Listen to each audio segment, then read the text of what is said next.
My name is Nilai, and I'm the winner of the Georgia National Geographic Bee. My hometown, Atlanta, is a beautiful city nestled in the midst of the Appalachian Piedmont. While you're here, you can see sights like the World of Coke and the Georgia Aquarium, both huge tourist attractions. Atlanta's sports teams, the Atlanta Braves, Falcons, Hawks, and Thrashers, all play near downtown. Atlanta is a very green city, as you can see from the scenery behind me. Urban green spaces in the midst of downtown Atlanta include Centennial Olympic Park and Piedmont Park. Atlanta is a very beautiful city, and I would really recommend visiting it. What is going green?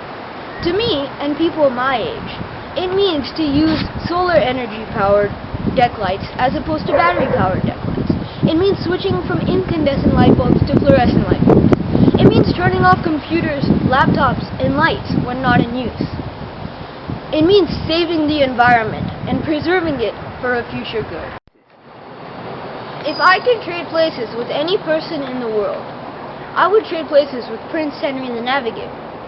The Portuguese monarch from the 14th century was instrumental in discovering the sea route to India and Indonesia, because he trained the people who actually discovered it.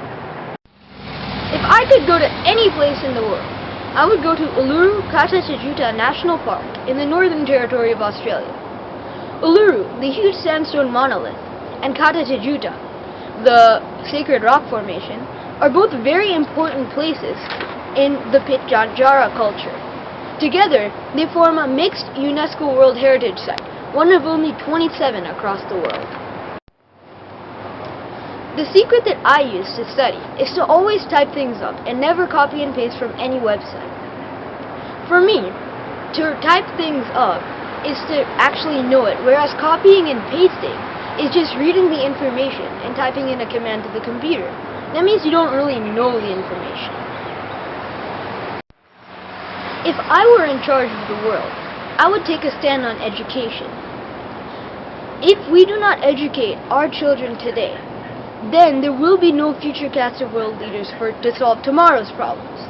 So, I would tackle all of the future problems of the world in one fell swoop by donating money to build schools and by creating a foundation to educate every single child in the world. Hey, Nat Geo, did you know that Mount Kosciuszko was actually once Mount Townsend?